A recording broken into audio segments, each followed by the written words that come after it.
औज़ुबिल्लाहिमिनश्शैतानिर्रजीम बिस्मिल्लाहिर्रहमानिर्रहीम रब्बिश्रह ली सदरी वयस्सिर ली अमरी वहलुल उक़दतम मिन लिसानी यफ़क़हू क़ौली सदक़ल्लाहुल अज़ीम। अस्सलामु अलैकुम नाज़रीन, शहज़ादा शौकत प्रोग्राम सनअत व मईशत में आपके साथ। इस वक्त पूरी दुनिया में पॉलिसी सदर ट्रंप की आई हुई है कि किस तरीके से टैरिफ इम्पोज किए जाएं ताकि सनअत और मईशत यूएस की ठीक हो सके।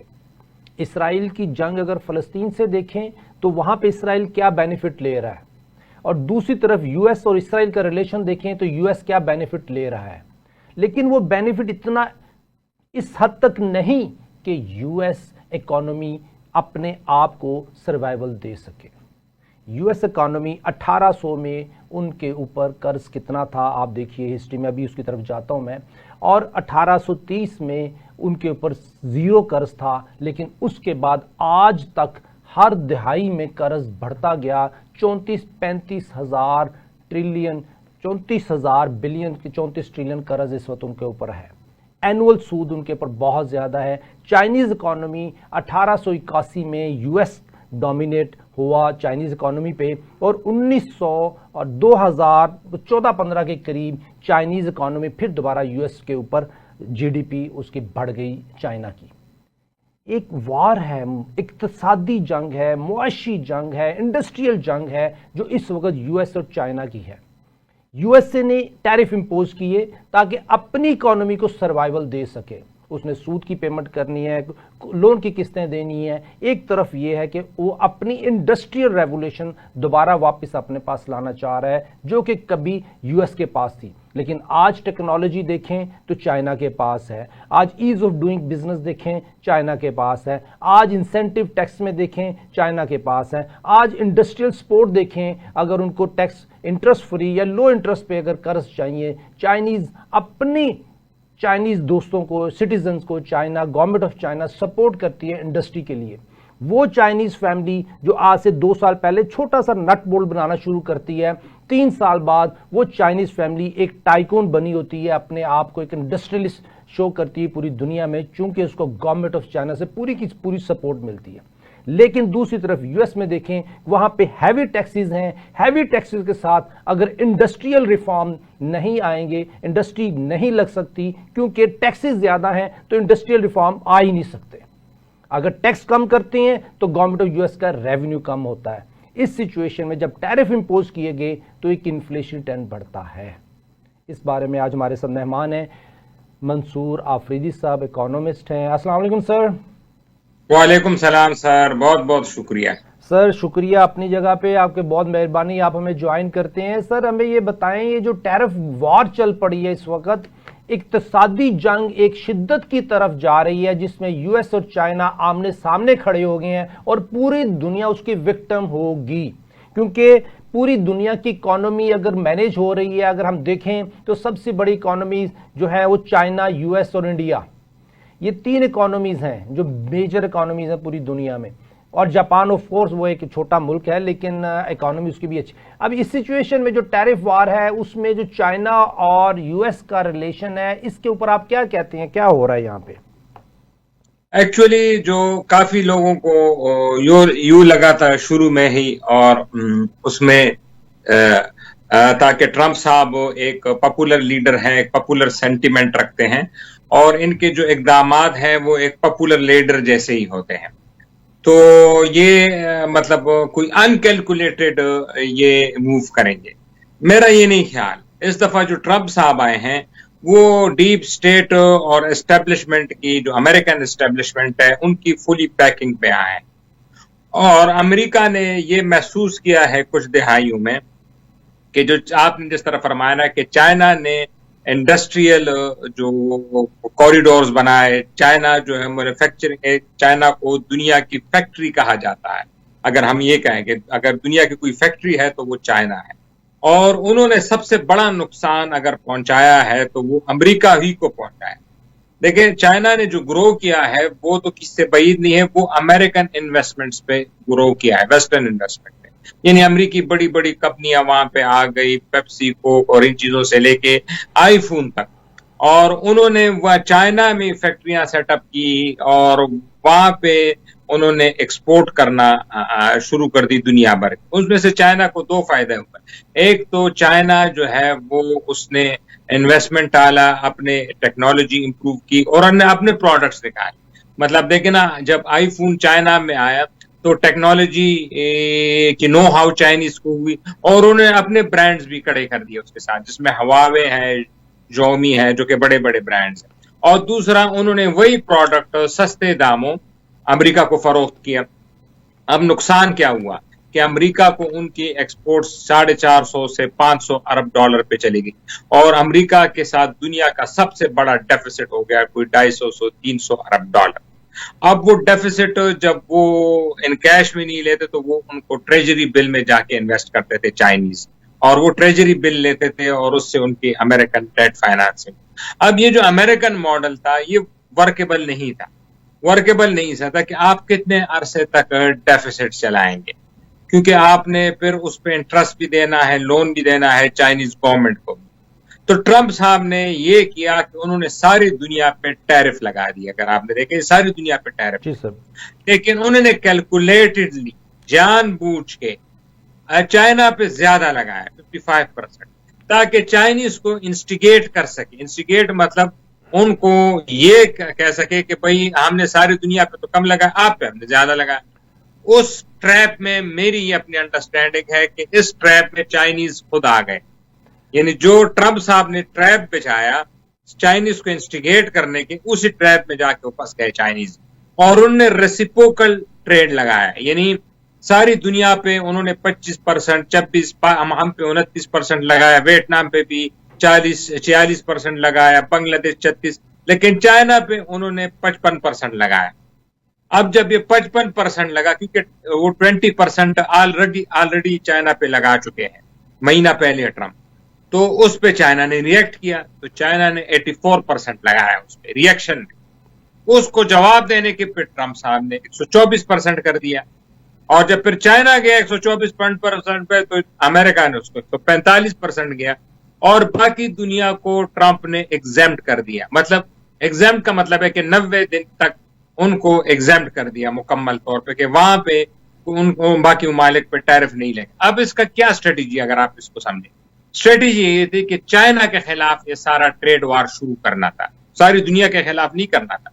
अगर सारी दुनिया के खिलाफ करते तो अगर 90 डेज सारी दुनिया को एग्जेम्प्ट किया तो चाइना को भी एग्जेम्प्ट कर देना चाहिए था 90 डेज के लिए। और अगर सारी दुनिया से मुज़ाकरात करके 90 डेज के बाद फैसला करना है तो चाइना से भी मुज़ाकरात करके 90 दिन के बाद ही फैसला करने था। लेकिन ये महाज चाइना के खिलाफ अमेरिका ने खड़ा किया, और इसमें ये आप देखेंगे कि अपने इत्तेहादियों को अमेरिका अपने साथ लेके चलेगा। सर अब जो यूरोप सर इसमें मसूद अफरीदी साहब, हम चूंकि अपने प्रोग्राम को पॉलिसी रिलेटेड मैटर्स में ज्यादा रखते हैं ट्रांजैक्शन की बजाय, अब देखिए मैं थोड़ा सा इसको शॉर्ट वर्जन में सवाल को करता हूं कि चाइनीज कंपनीज ने अमेरिका में अपनी मार्केट एस्टेब्लिश की। उस मार्केट को एस्टेब्लिश करने के लिए चाइनीज ने वहां पे टेक ओवर भी किए, मर्जर्स भी की, एक्विजिशन भी की, अपनी कंपनीज भी खोली। चाइनीज स्टेट ओन एंटरप्राइजेज ने अपनी वर्टिकल और हॉरिजॉन्टल एक्सपेंशन चाइना में और यूएस के अंदर की, जहां जहां मार्केट थी। उन्होंने स्ट्रेटेजिक एग्रीमेंट किए और बेनिफिट क्या दिया, वहां के इन्वेस्टर को यह कहा कि वो प्रोडक्ट जो आप यूएस में $100 की बनाएंगे वो चाइना में आपको $50 की मिलेगी। उसका ये बेनिफिट होगा कि टैरिफ देने के बावजूद भी अमेरिकन ब्रांड्स को प्रॉफिट ज्यादा हो रहा था। उसमें यूएस खुश था कि जब अमेरिकन ब्रांड्स को प्रॉफिट ज्यादा हो रहा है तो अमेरिकन गवर्नमेंट को टैक्स कलेक्शन ज्यादा हो रही है। ये पूरी सिचुएशन को अगर आप अंडरस्टैंड करें तो हम ये देखते हैं कि चाइनीज की पॉलिसी एक्सपेंशन की बहुत अच्छी थी, लेकिन उसमें बेनिफिशियरी यूएस गवर्नमेंट भी थी। जब बेनिफिशियरी यूएस गवर्नमेंट थी तो गवर्नमेंट ने ये कहा कि शॉर्ट टर्म और मिड टर्म प्लान में तो ये बिल्कुल ठीक है कि हमारा टैक्स रेवेन्यू बढ़ रहा है, कैपिटल इन्वेस्टमेंट बढ़ रही है, कॉस्ट ऑफ लिविंग कंट्रोल है, इन्फ्लेशन कंट्रोल है, तो वो ये बेनिफिट उठाते रहे।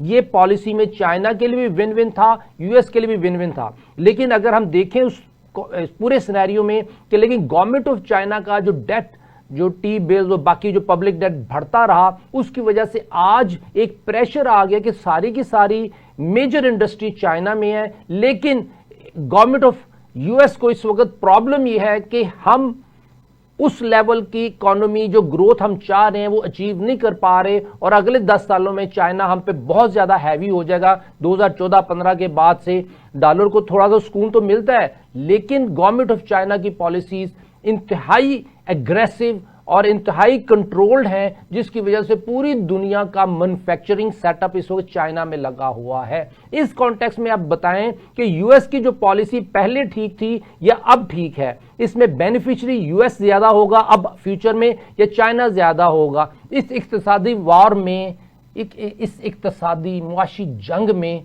जीत किसकी होने जा रही है? सर, इस इक्तिसादी जंग में अगर हिस्टोरिकल डेटा भी देखें और जो प्रेजेंट सरकमस्टांसेस हैं वो भी देखें, तो इसमें जंग अमेरिका की ही होगी, और अमेरिका ने ये कई 100 साल से करके दिखाया है। उनके लिए मुश्किल नहीं है इक्तिसादी जंग जीतना। उन्होंने जापान को भी यही चीज करके दिखाई है। जापान 70 और 80 के दहाई में दुनिया के टॉप इकोनॉमिस्ट, इवन जो अमेरिकन इकोनॉमिस्ट थे, वो प्रेडिक्ट कर रहे थे कि आइंदा 20 सालों में जापान अमेरिका को क्रॉस कर लेगा। लेकिन जापान के साथ उन्होंने ऐसे पैंच लड़ाए और ऐसे इकोनॉमिक बैरियर्स की कि जापान जो 90 के दहाई में रिसेशन में जा चुका है, उसके बाद जापान रिसेशन से निकला ही नहीं।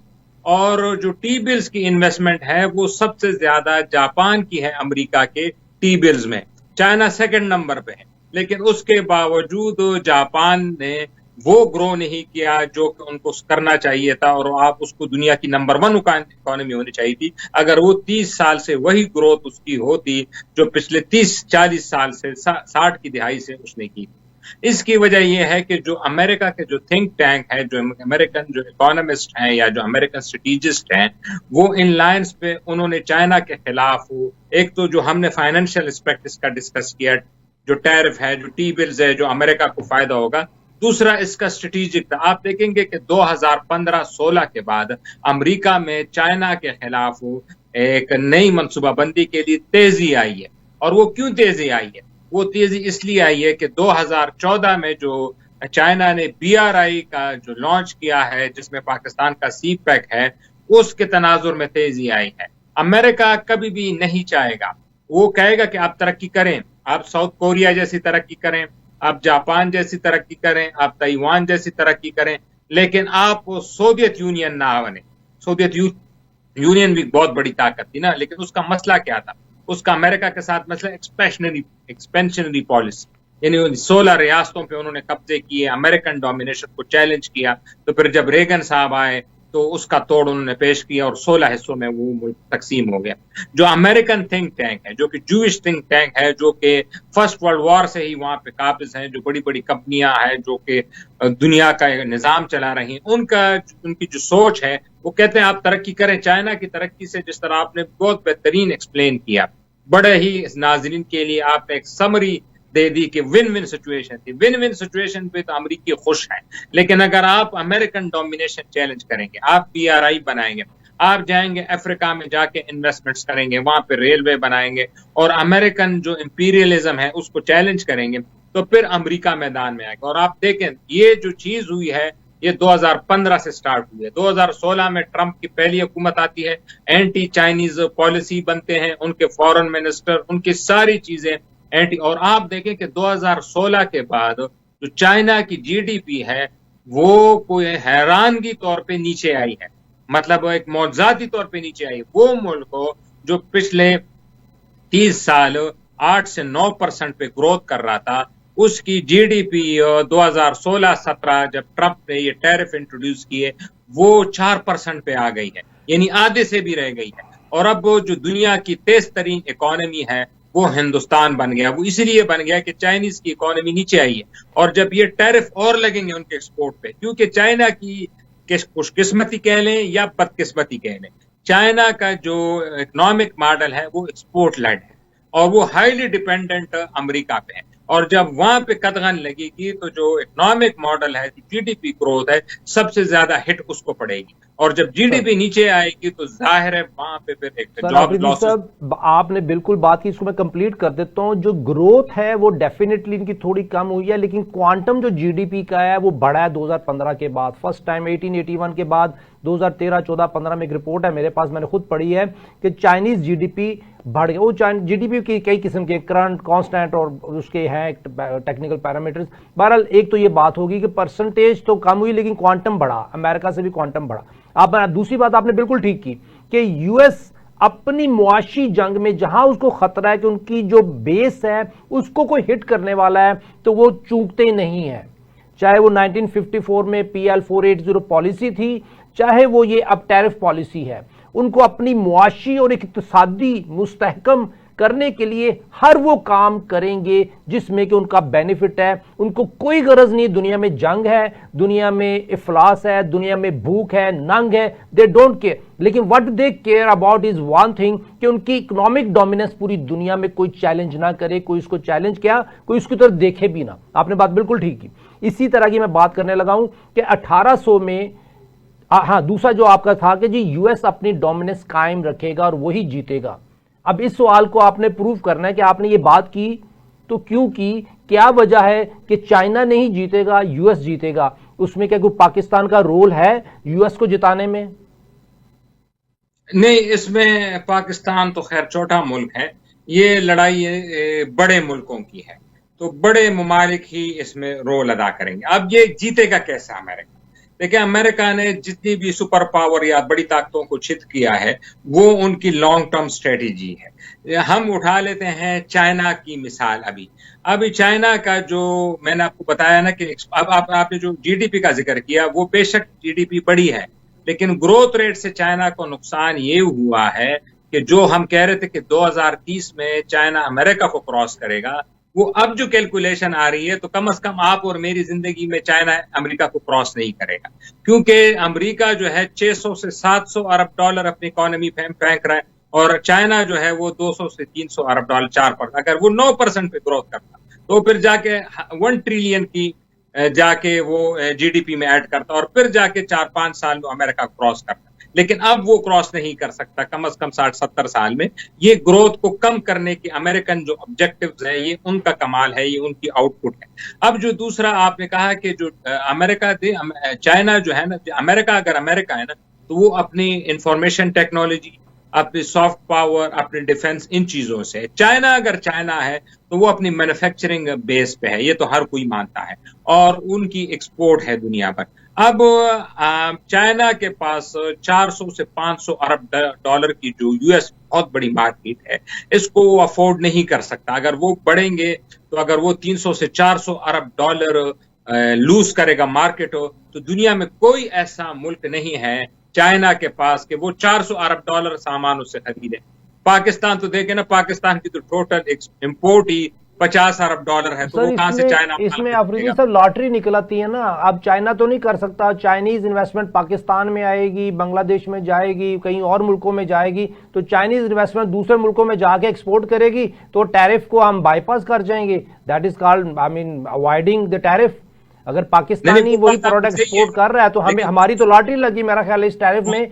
पाकिस्तान सबसे बड़ा बेनिफिशियरी बन सकता है क्योंकि साथ चाइना है, मैन्युफैक्चरिंग इंडस्ट्री वहां से पाकिस्तान मूव हो सकती है, और हम कम टैरिफ में खड़े हैं, चाइना ज्यादा टैरिफ में खड़ा है, तो हम पाकिस्तानियों की जीडीपी तो 10-15% से ज्यादा ग्रो करेगी एनुअल।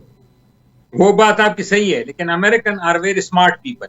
वो देखे ना, वो जो IMF का प्रोग्राम भी चल रहा है, तो जो चाइनीज इन्वेस्टमेंट से जो EPZ या जो जोन्स बने हैं, वो वहां पे कह रहे हैं कि आप टैक्स की छूट आप वहां नहीं दे सकते। ये चीज, क्योंकि वो मॉनिटर करते हैं चीजों को अमेरिकन, और जब उनको ये लगेगा कि ये चाइनीज इन्वेस्टमेंट इस मुल्क में आ रही है, जो चाइनीज इन्वेस्टमेंट है, एक है, दो चीजें हमें इनमें डिफरेंशिएट करना पड़ेगा। एक है अमेरिकन कंपनियां, आईफोन, बड़े बड़े टेस्ला, ये कंपनियां। इसके बाद जो चाइनीज इन्वेस्टमेंट आएगी तो उस मुल्क पे भी टैरिफ लगेगा। अब वियतनाम पे इस खत्ते में चाइना के बाद सबसे ज्यादा टैरिफ वियतनाम पे लगा है। क्यों लगा है? कि वो चाइना जो कम्युनिस्ट पार्टी है उसके करीब माना जाता है।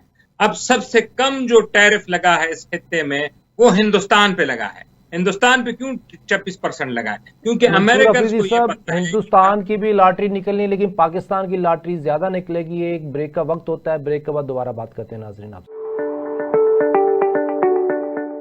वेलकम बैक नाजरीन। प्रोग्राम ब्रेक पे जाने से पहले हम बात कर रहे थे कि यूएस से टैरिफ सिस्टम क्या है, उससे उसका बेनिफिशरी कौन कौन होगा और पाकिस्तान का उसमें क्या रोल होगा। मंसूर आफरीदी साहब हमारे साथ हैं। हम बात ही कर रहे थे कि किस तरीके से हम पाकिस्तान की इकॉनमी को डेवलप कर सकते हैं। इस टैरिफ सिस्टम में अगर इंडिया फ़ायदा उठा सकता है कम टैरिफ की वजह से, तो क्या चाइनीज़ और पाकिस्तान की कोलैबोरेशन पे, अगर आईएमएफ की पॉलिसी तो हम पे नज़र रखे हुए हैं, लेकिन हम किस तरीके से बेनिफिट उठा सकते हैं कि इस टैरिफ बेस एरा में हम पाकिस्तानी और चाइनीज़ मिल के कहाँ कहाँ बेनिफिट उठा सकते हैं। मंसूर आफरीदी साहब, आप फरमा रहे थे कि हम बेनिफिट तो उठा सकते हैं, लेकिन आईएमएफ ने, वर्ल्ड बैंक ने हम पे नज़र रखी हुई है कि चाइनीज़ हमारे साथ इन्वेस्टमेंट पे ना आए। इसके पीछे उनकी अपनी पॉलिसी है, तो हम पाकिस्तानी और चाइनीज़ अपनी पॉलिसी में कहीं अपना रोल अदा नहीं कर सकते? मुझे लग रहा है कि पाकिस्तान को भी वही पॉलिसी अपनानी चाहिए जो हिंदुस्तान ने अपनाई। हिंदुस्तान ने कल ही, आप फॉरेन मिनिस्टर का, जो चाइनीज इंडियन फॉरेन मिनिस्टर, उसका बयान पढ़ ले। वो कहते हैं हम किसी भी चाइनीज इन्वेस्टमेंट को वेलकम नहीं करेंगे, किसी तरह भी चाइनीज इन्वेस्टमेंट, हमने चाइनीज इन्वेस्टमेंट नहीं ले। ये इन्होंने क्या मैसेज दिया? इन्होंने अमेरिका को मैसेज दिया है कि आपकी जो बड़ी बड़ी कंपनियां हैं, आईफोन देखो ना, आईफोन जो दुनिया का सबसे बड़ा ब्रांड है, फोन है, वो चाइना से $100 अरब की एक्सपोर्ट करता है, आप अंदाजा लगाएं। और जब से ट्रंप पहली दफा आया है, जो कि हिंदुस्तान में $1 का भी एक्सपोर्ट नहीं होता था, मोबाइल के कैटेगरी $1 भी, मैं आपको बता दूं, वो भी एक्सपोर्ट नहीं होता था। अब 2025 में हम खड़े हैं तो हिंदुस्तान सिर्फ मोबाइल में $25 अरब की एक्सपोर्ट कर रहा है।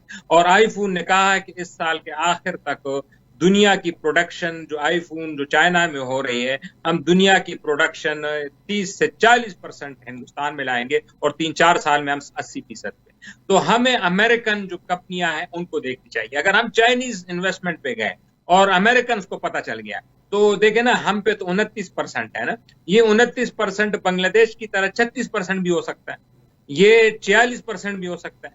ऑलरेडी टैरिफ, जो मुल्क महंगा हो, जहां पे बिजली महंगी हो, जहां पे रॉ मटेरियल महंगा हो, उस पे अगर, और देखें हमारा जो जो टारगेट है, जो कि हमारा सबसे बड़ा डेस्टिनेशन है, वो तो अमेरिका है। आप टेक्सटाइल में ले लें, हम $5 अरब सिर्फ टेक्सटाइल में अमेरिका को एक्सपोर्ट। मंसूर अफरीदी साहब, ये तो बात आपकी समझ आ गई हमें भी और नाजरीन को भी। अगर मैं चाइनीज, फर्ज करें मैं चाइनीज एडवाइजर हूं, तो मैं गवर्नमेंट ऑफ चाइना को क्या एडवाइस करूंगा? मैं तो उनको एडवाइस करूंगा, देखें आपका $400-500 बिलियन एनुअल एक्सपोर्ट इफेक्ट आने वाला है। पाकिस्तान के ऊपर जो वर्ल्ड बैंक का या आईएमएफ का जो हमारे टोटल फॉरेन डेट है, वो $130-135 बिलियन से ज्यादा नहीं है, वो कुछ भी नहीं है अगर देखा जाए तो। अगर मैं चाइनीज एडवाइजर हूं और मैं उनको कहूँ, देखें पाकिस्तान का ये डेट है, पाकिस्तान उनके ट्रैप हुआ है, इससे $130 बिलियन की वजह से ब्लैकमेल हो रहा है, तो क्यों ना $130 बिलियन की फॉरेन सेटलमेंट की जाए, जान छुड़ाई जाए, और उसके बाद एक ऐसी सिचुएशन क्रिएट की जाए कि जहां पे कि चाइना को अपनी मुआशी जो पॉलिसीज हैं उनको सपोर्ट मिल जाएगी पाकिस्तान के थ्रू, सीपैक के थ्रू, ओबोर के थ्रू, और पूरी दुनिया में जो उनकी मार्केट खड़ी हुई है बाई हुक और क्रूक, किसी ना किसी तरीके से हम इसको एक सिनर्जी तो क्रिएट कर सकते हैं। अगर आप चाइनीज के पॉइंट ऑफ व्यू से पूछे ना, चाइनीज हुकूमत, पाकिस्तान के पॉइंट ऑफ व्यू से तो हमारी ख्वाहिश है कि पाकिस्तान तरक्की फले फूले, यहाँ इन्वेस्टमेंट है, लेकिन चाइनीज के पॉइंट ऑफ व्यू से पाकिस्तान से उनको क्या फायदा है? कुछ फायदा नहीं है ना। आप देखें ना, वो क्या ऐसी चीज है जो कि चाइना बना के और पाकिस्तान उससे 200 से $250 इंपोर्ट कर सके, नहीं कर सकते। क्या पाकिस्तान ईरान से तेल लेके सस्ता चाइना भिजवा सकता है, जितनी पाबंदियां ईरान पे लगी है? और अगर ईरान के मुज़ाकरात ट्रंप से कामयाब हो गए अमेरिकन से, और ईरान चला गया अमरीकी कैंप पे, तो वो भी हाथ से गया आपसे, तो वो तो हम कुछ ऐसा हो नहीं सकता। जो चाइनीज के पॉइंट ऑफ व्यू के पास मेरे ख्याल से 2 रास्ते जो कि प्रैक्टिकल रास्ते हैं, और एक में उन्होंने, फॉरेन मिनिस्टर ने कल रात बयान दे भी, उन्होंने ऑफर कर दिया ट्रंप साहब को मुज़ाकरात। पहले तो अमेरिकन डोमिनेशन को वो तस्लीम करे चाइना, और कहे कि हम मुज़ाकरात की टेबल पे आते हैं, आप जो कहते हैं हम उसी तरह एक डील कर लेते हैं। एक तो ये रास्ता है जो कि आसान रास्ता है उनके लिए। वो अगर फिर भी अमेरिकन डोमिनेशन को नहीं कर सकते तो उनके पास दूसरा रास्ता ब्रिक्स है, और वो रास्ता मॉस्को और नई दिल्ली से होके जाता है। इन दोनों मुल्कों को, चाइना एक की 1.5 अरब आबादी है और एक जो रूस है वो वसाइल से मालामाल है, कुदरती वसाइल और डिफेंस से। इनको मिला के दुनिया पे जो ब्रिक्स जो नेशन है, जिसको Brazil, Russia, India, China, south Africa 5 मालिक है, और अब एक्सपेंशन हो गई, उसमें ईरान भी आ गई, उसको मिला के एक सेम करेंसी, एक बैंक, एक फाइनेंशियल सिस्टम चाइना बनाया जाए। लेकिन ये लॉन्ग टर्म, और उसके लिए जरूरी है कि हिंदुस्तान के साथ चाइना जो है वो मुज़ाकरात करें, उनके साथ मसाइल हल करें। जब तक आप देखें ना SCO, ब्रिक्स, सर इसमें देखें ब्रिक्स वाला सिचुएशन आ गई, उसमें ऑलरेडी इंडिया वहां पे भी बैठा हुआ है अपनी पॉलिसी के तहत। जैसे US पॉलिसी आती है तो इंडिया वहां पे भी उनके साथ सिनर्जी में बैठा हुआ है। तो मैं तो फोकस कर रहा हूं कि हम पाकिस्तान ना उधर बैठा हुआ है ना उधर बैठा हुआ है, इंडिया दोनों तरफ बैठा हुआ है। इंडिया बल्कि रशिया की तरफ भी बैठा हुआ है। हम कहीं ही नहीं बैठ सकते सिर्फ $130 बिलियन की वजह से। और दूसरी तरफ आपने जो मुझे सवाल का जवाब दिया उसको मैं थोड़ा एलैबोरेट कर देता हूं सवाल को। एक चाइनीज मैन्युफैक्चरर एक पाकिस्तान में अपना इंडस्ट्रियल हब लगाता है, चाहे पाकिस्तानी इन्वेस्टमेंट उसमें हो बैंकों की या इंडस्ट्रियल इन्वेस्टर्स की, उनके साथ हमारा कि जो मैन्युफैक्चरिंग सेटअप बना है ये US को एक्सपोर्ट करे, और US को एक्सपोर्ट करे as a made in Pakistan करके करे। तो हम ये क्यों नहीं अचीव कर सकते, हम क्यों नहीं अचीव कर पाएंगे? ऐसी क्या हर्डल आएगी IMF की तरफ से कि हम ये टैरिफ बेस एरा में हम बेनिफिट क्यों नहीं उठा पाएंगे? जब तक सर ट्रंप साहब है ना, उस वक्त तक तो ये मॉडल कभी भी कामयाब नहीं हो सकता। तो इसका मतलब है कल को अगर इमरान खान साहब वापस आ जाते हैं हुकूमत में, king as a king maker किसी को अपना नॉमिनी बनाते हैं, तो ट्रंप और उसकी अलायंस है, तो हम तो पाकिस्तानी फिर भी बिल्कुल, क्योंकि वो तो आपस में एक सॉफ्ट नरम दिल रखते हैं दोनों आपस में। नहीं, वो बात आपकी सही है। मैं जो ट्रंप, सिर्फ ट्रंप नहीं है ना, जो ट्रंप डीप स्टेट है वो उनके साथ खड़ी है इस सारी चीज में। आप देखेंगे जब हम टैरिफ लगाए, अमेरिकन जो चाइनीज इन्वेस्टमेंट आएगी, फैक्ट्री लाएगी, और जब अमेरिका पे ही वही आप माइल भेजेंगे जिसका फायदा चाइना को होगा, तो वो पाकिस्तान पे ये जो ट्रंप क्यों अनसर्टन है, आप नोट करें ना, ये जानबूझ के इंटेंशनली इसने अनसर्टन अपनी पर्सनैलिटी को बनाया हुआ है ताकि दुनिया ये ना कहे। देखे ना, इन्होंने जो एग्जाम्पशन भी दी है वो एग्जाम्पशन नहीं दी है, वो 90 दिन का टाइम लाइन दिया है। वो 90 दिन में भी दुनिया सारी में अनसर्टेनिटी है। वो इसलिए दी है कि कौन मेरे साथ आता है एक पेज पे, और हम एक अलायंस बनाए आहिस्ता आहिस्ता चाइना के खिलाफ। तो अगर आप पाकिस्तान और चाइना की इन्वेस्टमेंट को यहाँ पे लाता है तो ये तो दावत देना है अमेरिका के गैज़ व गज़ब को दोबारा से। और वो जो 29% पे हम हैं, हम इस रीजन में सेकंड लास्ट है, इंडिया के बाद सबसे कम हम पे हैं।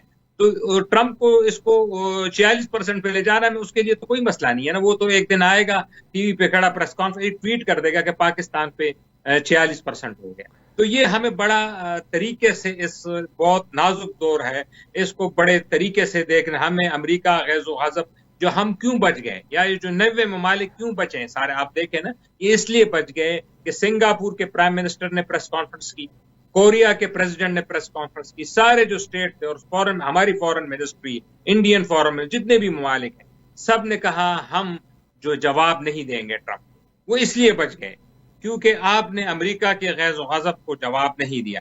और यूरोपियन यूनियन ने भी लगाया है टैरिफ, लेकिन आप उसमें से एक हैरानगी वाली बात है, उन्होंने टैरिफ लगा दिया, लेकिन उन्होंने कहा है कि ये 15 अप्रैल से 31 दिसंबर के दरमियान कभी भी नाफिजुल अमल हो सकता है। यानी 15 अप्रैल और 31 दिसंबर साल के एंड तक। तो ये तो उन्होंने नहीं लगाया ना, इसका मतलब है कि अभी नहीं लगाया है, इन्होंने वैसी अपनी फेस सेविंग की है यूरोपियन यूनियन। बाकी तो हर कोई चाहता है कि हम अमेरिका के साथ रहें। अमेरिका देखे ना, हमारी एक्सपोर्ट डेस्टिनेशन। अभी सर इसमें अभी एक तो हमने सर मंसूर हाफिज, एक तो हमने एस्पेक्ट डिस्कस कर लिया कि उन्होंने टैरिफ लगा दिया। अब दूसरा एस्पेक्ट ये है कि जो अमेरिकन इकोनॉमी में जो पब्लिक डेट है वो इंतहाई स्पीड से बढ़ा। अगर 1 मिनट दें, मैं आपको जरा हिस्ट्री बताता हूँ। 1800 में 127 मिलियन डॉलर कर्ज था। अगर 1800 और 1810 के दरमियान देखें तो 83 मिलियन डॉलर से बढ़ के 127 मिलियन डॉलर हुआ था इस 10 सालों में, और डेली इंक्रीज थी 12,000 डॉलर के हिसाब से। और अगर 1810 और 1820 के दरमियान में देखें तो ये एक हमारे प्रेसिडेंट आए थे उस वक्त, मैं नाम अभी बताता हूं उनका नाम था एंड्रयू जैक्सन। एंड्रयू जैक्सन ने देखा कि हम यूएस इकोनॉमी सूद की वजह से, कर्ज की वजह से एक सिचुएशन है जिसमें कि वो नुकसान में जा रही है, तरक्की नहीं कर पा रहे। उन्होंने पॉलिसी ये बनाई कि मैं सबसे पहले ये जो हमारे पे 127 मिलियन डॉलर कर्ज है इससे निजात डालूं। उन्होंने 30 सालों में 1800 से लेके 1830 में उन्होंने अपने ऊपर जो यूएस के ऊपर डेट था वो जीरो कर दिया।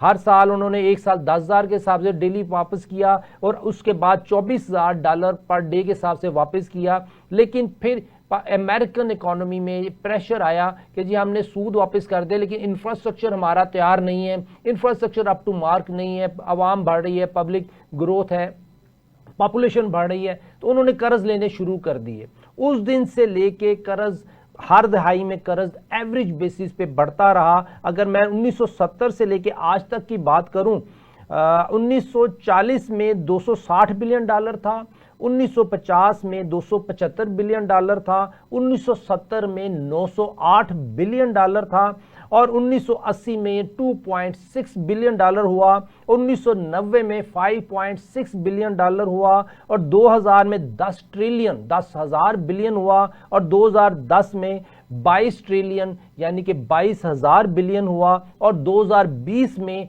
34,000 बिलियन डॉलर कर्ज हो गया। अगर हम देखें तो हर रोज 3.2 बिलियन डॉलर के हिसाब से पिछली दिहाई में कर्ज बढ़ा। कभी ये 12,000 पर डे के हिसाब से बढ़ा था। अमेरिकन इकोनॉमी पे प्रेशर ये है कि रोजाना 3.2 बिलियन डॉलर कर्ज बढ़ रहा है, और उनकी इकोनॉमी इनफैक्ट इस कर्ज की वजह से जो उनकी जीडीपी ग्रोथ है वो सपोर्ट कर रही है। आज जब जीडीपी मेरी नीचे जानी शुरू होगी, अगर मैं कर्ज की किस्तें नहीं पे कर पाऊंगा, सूद नहीं पे कर पाऊंगा, इस डेली कर्ज की वजह से हर यूएस नेशनल इतने प्रेशर में है तो 8-10 किस्म के टैक्सेस के बाद वो अपनी सर्वाइवल मोड में जाता है।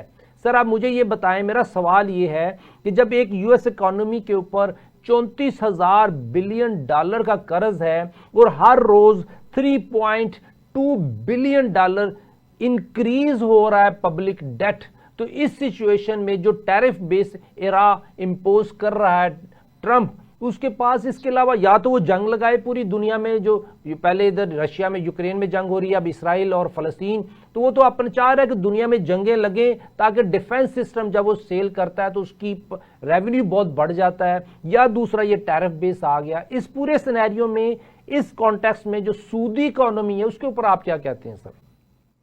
जी, सऊदी इकोनॉमी तो देखिए इस्लाम ने हराम की है और उसके ज्यादातर नुकसानात ही हैं, फायदे तो हैं ही नहीं दुनिया में, और उसकी वजह से इंसानियत इतने मसाइल के जकड़ी हुई। जहां तक अमेरिका डेट है जो कि 34 ट्रिलियन डॉलर आपने जिक्र किया, बिल्कुल ऐसा ही है, और ये भी इसी कॉन्टेक्स्ट में हुआ है, ये सब कुछ हुआ है, ये एक थॉट प्रोसेस के थ्रू हुआ है। ये नहीं है कि वो रात को उठा और उसने ये चीजें कर दी। जो ट्रंप है वो जो दुनिया की इकोनॉमी को रिसेशन में लाना चाहता है। जब रिसेशन में जाएगी और अमेरिका में इन्फ्लेशन बढ़ेगी, जब इन्फ्लेशन बढ़ेगी तो रेट्स आपको नीचे करने पड़ेंगे, इंटरेस्ट रेट, और ऊपर और टी बिल के जो इंटरेस्ट रेट हैं उन पे भी असर होगा ना। जो फ्यूचर मैच्योरिटी टी बिल्स हैं, जब वो दुनिया को पता चलेगा कि चाइनीज ने पुल करना शुरू कर दिया तो टी बिल्स की इतनी डिमांड नहीं रहेगी, तो उस पे जो इंटरेस्ट है वो भी नीचे आएगा। जब चीज की डिमांड नहीं होगी तो उस पे आप इंटरेस्ट रेट कम हो जाता है ना, उसका फायदा जो होता है, तो वो भी यूएस को कम देनी पड़ेगी फ्यूचर में डॉलर, और उसका जो डेट है 34,000 अरब डॉलर वो नीचे आ जाएगा। ये पूरा एक well thought process American establishment ने किया है। और दूसरा, जब रिसेशन में आएगा, अमेरिका को तो नुकसान होगा, लेकिन जब सारी दुनिया रिसेशन में आएगी तो उसमें फिर इनोवेशन देखें आप। उस वक्त में डेटा देख रहा है कि दुनिया में जब भी रिसेशन आया है, 2008 देख लें, 70s देख लें, 1920 देख लें, वहां पे अमेरिकन बड़ी बड़ी इकोनॉमी उस रिसेशन में बनी है। चाहे माइक्रोसॉफ्ट देख लें, चाहे टेस्ला देख लें, चाहे डिज्नी लैंड जो कंपनी है, जो बड़े जो बड़ी बड़ी जेट इंजन की कंपनियां हैं, वो उन रिसेशन में बनी है। और इनका जो मेन टूल ही है वो दुनिया में रिसेशन लेते हैं। इसकी मिसाल एक ऐसी है कि एक दरख्त है, तनावर दरख्त जंगल में, और उसके इर्द गिर्द छोटे छोटे दरख्त हैं, और वो दरख्त जो खुराक पानी ले रहा है, वो बाकी छोटे दरख्त उससे वो खुराक सारा चूस रहे होते हैं।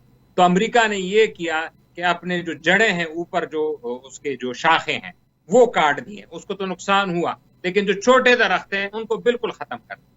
तो ये है अमेरिकन अप्रोच के अपने आप को तो कम कर रहा हूं मैं, इन्फ्लेशन बढ़ रही है वहां पे, लेकिन जो मेरा कंपटीटर है उसको मुकम्मल तौर पे मैं रिसेशन में ले जाऊंगा। और मैं दोबारा कहता हूं कि इसकी सबसे बड़ी मिसाल जापान है। जापान आज तक रिसेशन से नहीं निकल पाए। सर, इसमें जो आपने मिसाल जापान की दे दी, चाइना की दे दी और अमेरिकन पॉलिसी डिफाइन कर दी, इसमें मैं ये समझता हूँ कि जो प्रेशर आएगा वो गवर्नमेंट ऑफ यूएस ने अपना प्रेशर अपने से उतार के जो यूएस नेशनल है पूरी दुनिया में काम करते हुए उन पे डाल दिया, क्योंकि इन्फ्लेशन आएगी, उनको ज़्यादा कमाना पड़ेगा। उनको जो आज अमेरिकन सिटीजन 4 साल में घर बना सकता है, अब वो 3-4 साल में घर नहीं बना पाएगा, वो 7-8 साल में बना पाएगा, क्योंकि $3.2 बिलियन एनुअल डेली इंक्रीज था उनका। अब उसको 3.2 से कम करके वो $2 बिलियन तक ले आएंगे, स्पीड कम हो जाएगी। लेकिन ये स्नोबॉल फैक्टर है जिसका फिर अल्टीमेट इंपैक्ट पूरी दुनिया पे चला जाएगा। देखें, चाइनीज जो अपनी प्रोडक्ट एक्सपोर्ट कर रहे हैं, वो प्रोडक्शन उनकी बहुत ज्यादा है, इकोनॉमीज ऑफ स्केल के तहत वो पूरी दुनिया को चीज सस्ती मिलती है।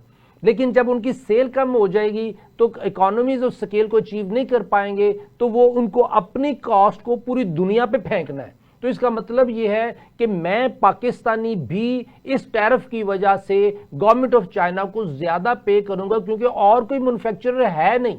इंडिया अगर आ रहा है, पाकिस्तान कहीं खड़ा हो रहा है, जापान और कोई कहीं ना कहीं कोई गाड़ी बना रहे हैं, कोई पुर्जा, लेकिन हर कोई इससे इम्पैक्ट होगा या इससे असरअंदाज होगा, कहते हैं इसको उर्दू में। बिल्कुल आपने सही किया। आपने बड़ा ही एक बेहतरीन अंदाज में इसको समरी किया कि दुनिया एक बहुत बड़े रिसेशन की तरफ जा रही है। और रिसेशन में आप देखें 1920 का रिसेशन, आप देखें 2008 का जो अभी रिसेशन गुजरा है, और आप देखें कोविड वाला रिसेशन। सर, अब इसमें एक 2 मिनट रहते हैं। ये पूरी दुनिया में इस वक्त हम देखें कि जो कैपिटलिस्ट इन्वेस्टर्स हैं वो ग्रो करते जा रहे हैं, लेकिन आम छोटे छोटे इन्वेस्टर, एसएमईज जो श्रिंक करती जा रही हैं। हमारे पाकिस्तान में भी यही हाल है, सऊदीया में भी यही हाल है, चाइना में देखें, और बाकी यूएस में जो बड़े टाइकून्स हैं उनको असर नहीं पड़ता, लेकिन पूरी दुनिया का जो स्मॉल इन्वेस्टर है, स्मॉल बिजनेसमैन है, छोटा ताजर है, उसको फर्क पड़ रहा है। अब 1 मिनट है सर, इस पूरे आज की प्रोग्राम की डिस्कशन को आप पाकिस्तान के हवाले से किस तरीके से कंक्लूड करते हैं, चाइना के हवाले से, यूएस के हवाले से किस तरह कंक्लूड करते हैं, प्लीज। पाकिस्तान का सर तो अपने आप को बड़ा ही एक बैलेंस तरीके से चलना होगा। और मेरे ख्याल में जो कल भी जो हमारे सिपहसालार के साथ अमेरिकन कांग्रेस की मुलाकाती हुई है, मुझे लग रहा है वो भी इसी डायरेक्शन का इजहार करती है कि हमें एक बड़ा बैलेंस तरीके से, हमें अभी फिलहाल चाइना के बहुत, क्योंकि हम छोटा मुल्क है सर, टाइम थोड़ा बस प्लीज। ये हाथियों की लड़ाई है और हमारी मिसाल घास वाली।